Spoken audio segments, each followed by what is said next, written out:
No, it's okay. No, it's fine. If you just want to keep jumping in. No, I'm just saying the intelligence community have done so well. They've stopped so many attacks. Hang on, let her finish. Go ahead. So I worked in the intelligence community for 6 years. The intelligence community works with partner countries around the world to make sure dangerous people don't come here. They work with CBP. They work with DHS, which was created after 9/11. They work with a lot of these agencies. They work with partner countries as well. There are ways to individually vet people better. Blanket bans on people coming from certain countries. It's not a blanket ban because it's specifically applied to a few coming countries. from certain countries is not effective. It's just not effective. They also said that they will remove countries from the list if they comply with the standards that they set. Chad has already been removed from this list. Other countries could as well if they take part in the data that the United States is requesting from them. There are countries that do not do that that aren't on the list. I don't know that I necessarily have Were you part of the review? Vetting process. And part of it is we don't know what the vetting process is. Part of it is it depends on the person who's interacting with whoever is trying to come into this country. And we have seen, failures that a lot of people talk about, the drugs and terrorists pouring over the borders. I don't know if that's necessarily true. What I do know is that there are so many layers of bureaucracy, and you list the multitude of agencies who are involved, but that also goes to show how there could be so much miscommunication and so many bad actors. But last time I checked, no one on this couch is part of that multi-agency review, so you don't specifically know what standards they set. The point is, we don't rely on any other country to vet people coming to the United States. They may give us information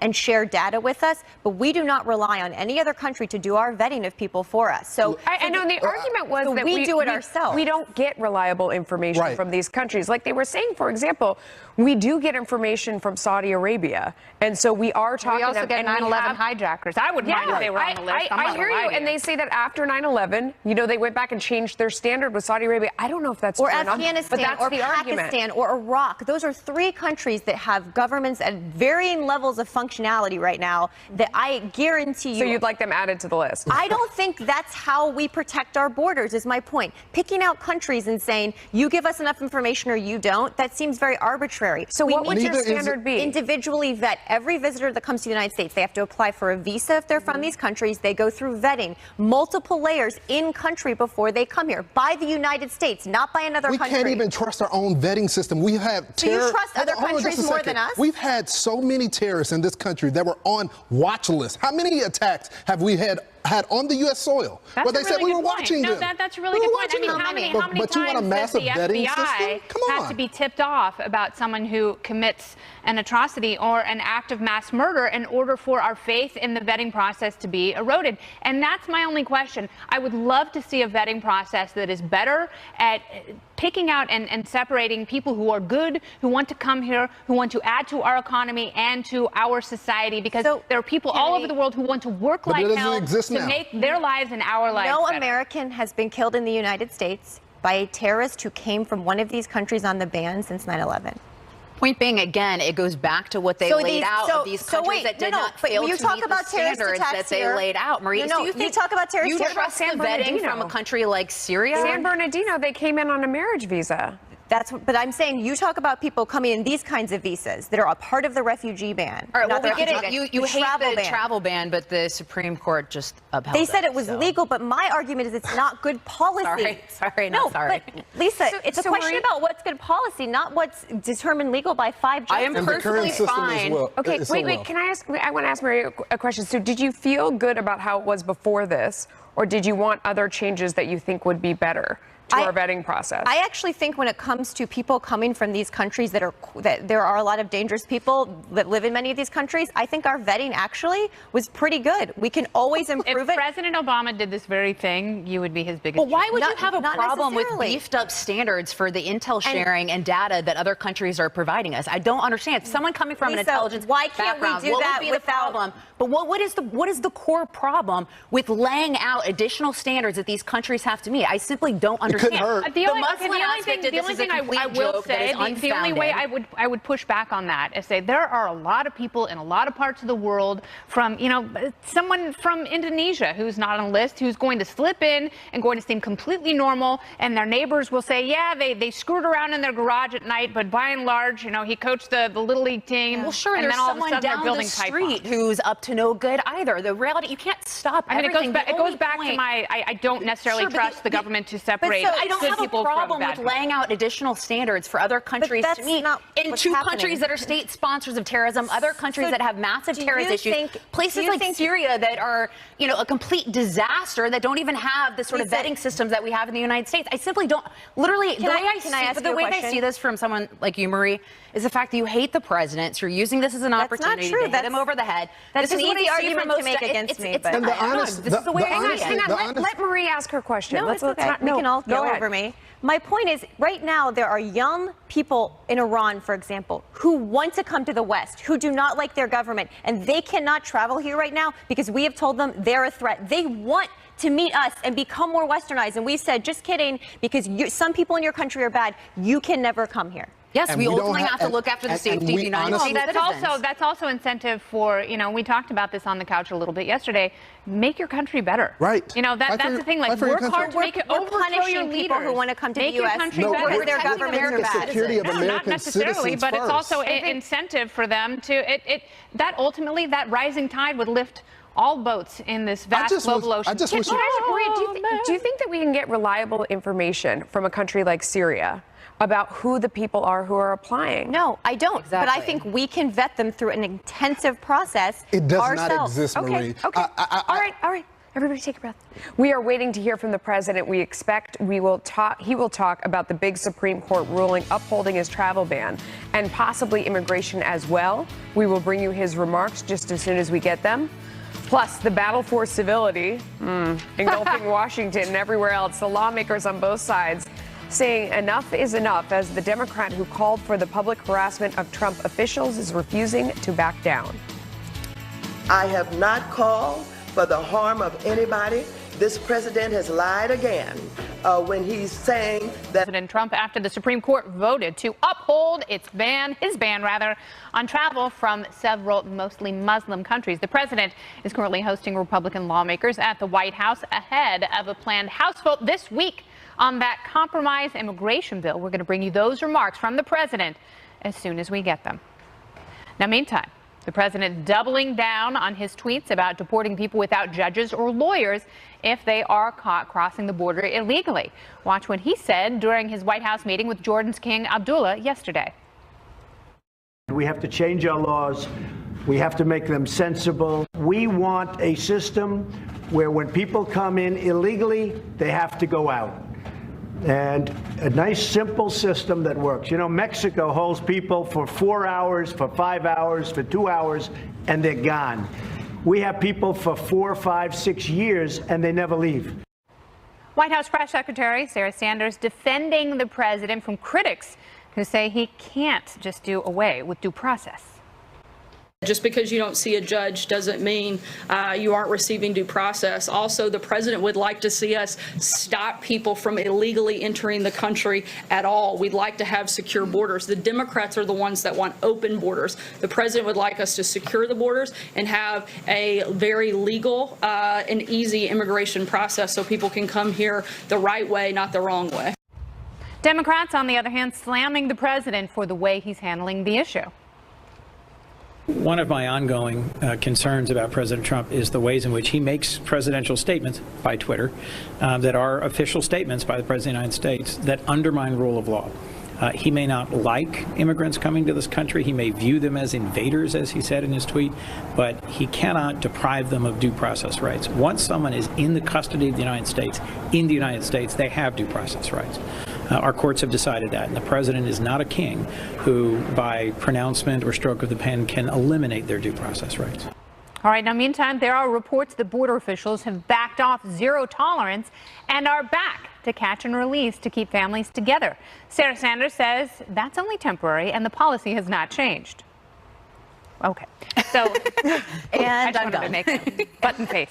So, Lawrence, let's discuss this a little bit. The president says, and he's ruminating on Twitter that he wants to get rid of judges and courts and just send people back to wherever they came from before they step foot in this country. Is that anti-constitutional? It is. I'm a libertarian. You got to go with the Constitution. The president wants, and I said this earlier when we were comparing the two travel bans. Well, this is not a travel ban, but the president cracking down on immigration. Once they hit the soil, then they have legal rights. But I do share the president's frustration on this issue. I went back home to Dallas, and people in my community are upset. And I mean the black community, because there's a lot of laws that we don't like the war on drugs that Democrats were supporting, and we were stripped away from our families in our community. And they say that there seems to be a double standard. And it seems like the Democrats are fighting for the Latina vote right now. And they're not fighting for the people that actually vote for them. And so this has become a political issue. And the Democrats know it's a political issue. That's why they shut down the government over this issue. Well, that's another wedge that we didn't see coming. You know, identity politics and immigration combining for the perfect storm. How did Democrats combat that perception? Well, it's interesting. Donald Trump clearly believes this is a political winner for him. Immigration in general, I think he's looking at the midterms, and he has gone back and forth on whether he thinks Congress should actually act to fix immigration right now.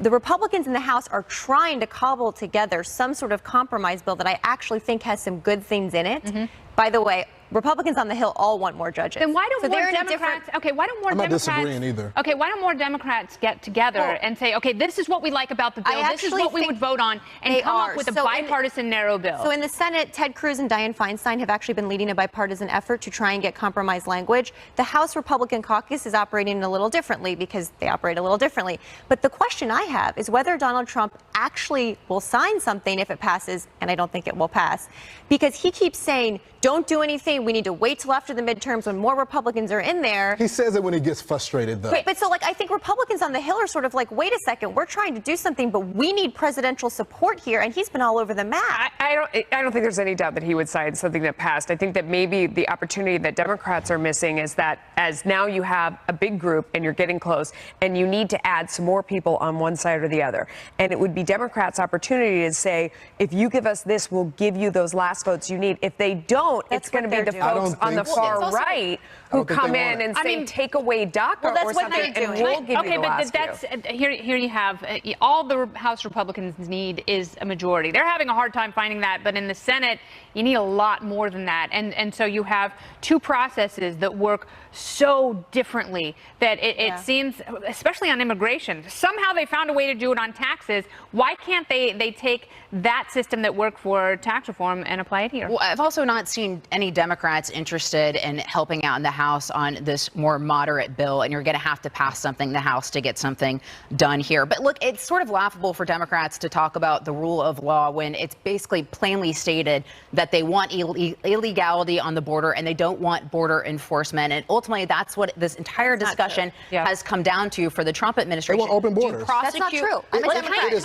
Absolutely true. Do you prosecute families that are parents that are coming over, even if they have children in tow, for breaking the law and coming over here illegally? And you even have Jay Johnson, the former Secretary of State, who went on this network and told, or Homeland Security, thank you, Marie, who told Chris Wallace that catch and release is untenable. That is not something we want to see in the United States. So what does it leave President Trump to do? The problem is the executive order actually adds more chaos because you have a disconnect between the State Department. And it could meet the same fate as the Flores settlement, which was the entire reason why the Trump administration was separating families from the beginning. Well, you also have CBP, who is essentially letting these families go. And so once word of that reaches the rest of Central America, people will realize, oh, this is the new policy. We're not going to be prosecuted. And we've got much more on this issue. And the president, who we're expecting remarks from, he's meeting with Republicans right now, and he is talking with them about that compromise bill and a vote in the House. And we're also expecting some remarks on that Supreme Court decision upholding his travel ban. I'm sure he'll have words for us. It's from the president, who's meeting right now with Republican lawmakers. He is going to talk a bit about this decision from the Supreme Court, which he calls a great victory, and also the latest going on with the border wall. And just as soon as we have those comments, we will bring them to you. Don't put this on Nancy Pelosi. Don't put this on anybody. Put it on Trump. Trump is the one who's creating lies, trying to have people believe that I talked about harming people. There's nowhere in my statement, anytime, any place, that we talked about harm. That's Democrat Maxine Waters saying she wasn't calling for people to, quote, harm Trump officials when she urged folks to harass members of the administration, wherever they may be. This, as the president tweeted, quote, Congresswoman Maxine Waters, an extraordinarily low IQ person, has become, together with Nancy Pelosi, the face of the Democrat Party. She has just called for harm to supporters, of which there are many, of the Make America Great Again movement. Be careful what you wish for, Max. And this, a Republican congressman introducing a measure that would censure Waters and ask her to resign. Meantime, White House Press Secretary Sarah Sanders is taking the high road after she was tossed from a Virginia restaurant on Friday night.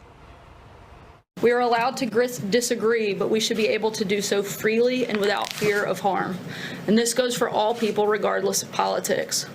Healthy debate on ideas and political philosophy is important.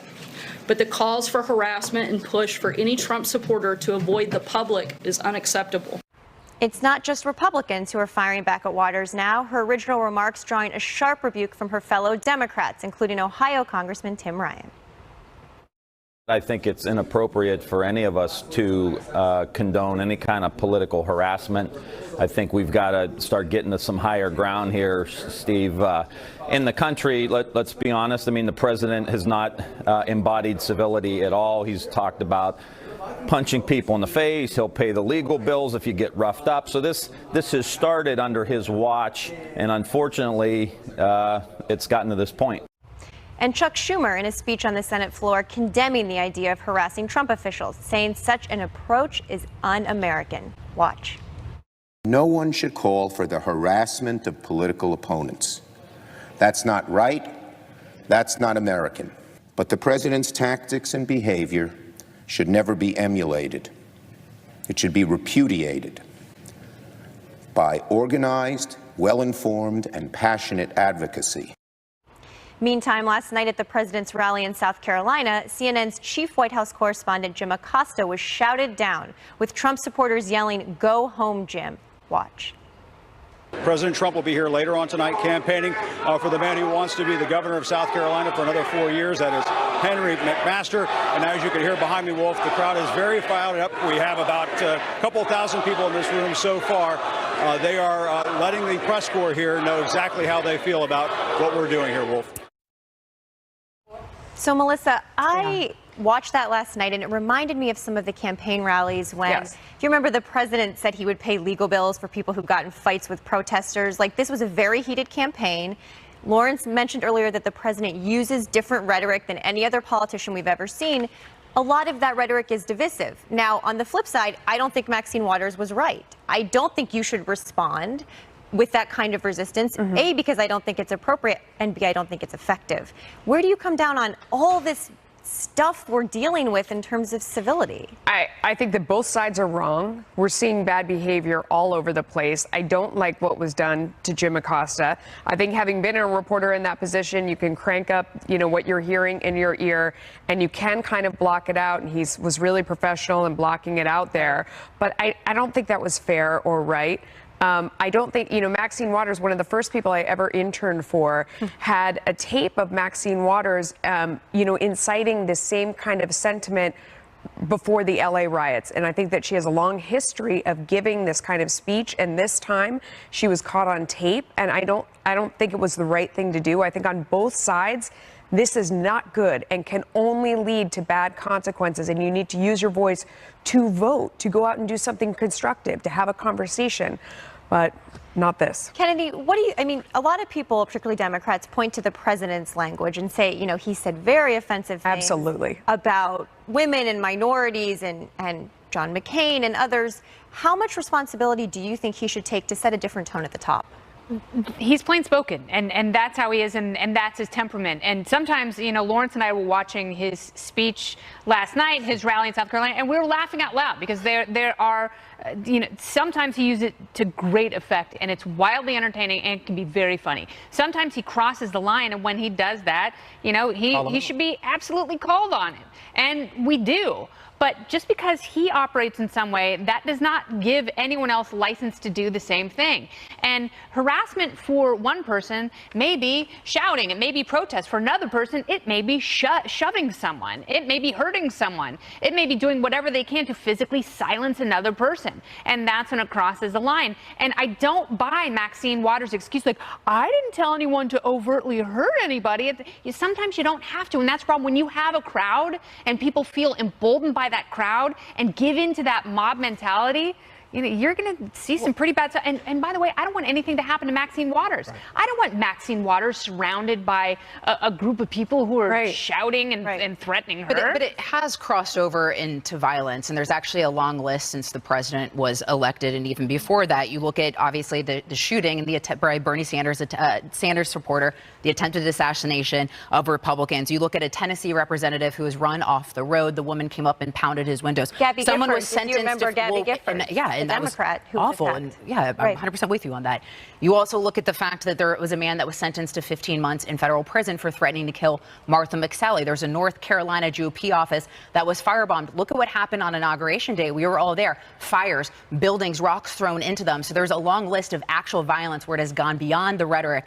And that is a scary thing that we should be taking a look on both sides of the aisle, and we will keep watching this story. Meantime, we continue to await remarks from the president on the Supreme Court ruling to uphold his travel ban. We will bring them to you as soon as... Justice Department IG report detailing anti-Trump bias among key FBI investigators in the Hillary Clinton email probe.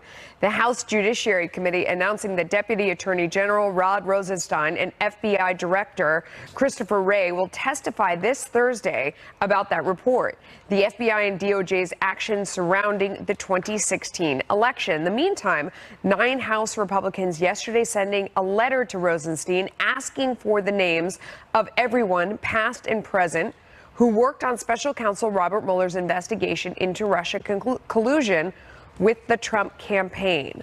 Lawrence, what do you think? My biggest problem with this is now that we know that there is dirty play going on within the institution.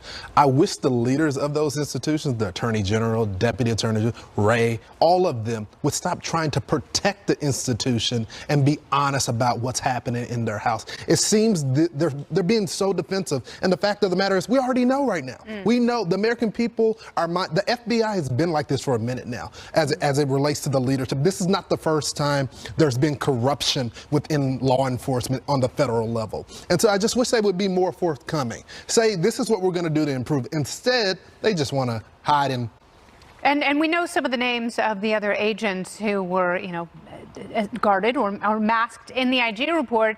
And I think it's a fair ask, who was a part of your investigative team beforehand, who has been removed, who is still there now. And if there is crossover between those on the Hillary Clinton email server investigation and those who were a part of the Russia special counsel investigation or the FBI Russia investigation, I think that's a fair ask. And we deserve to know, because if there are people with a provable bias, that's going to be another thing that's problematic. And Lawrence is absolutely right. Stop hiding behind sources and methods for every single query. That doesn't hold up every time. And if you are more forthcoming and more honest with the American public, we will feel much better about trusting an institution that is very necessary in this country. And the IG report raised the concern of not just a biased state of mind, but a willingness to take action with Peter Strzok specifically. But sadly, I think the only person that's going to get to the bottom of any of this is Michael Horowitz, the Inspector General, who is the one that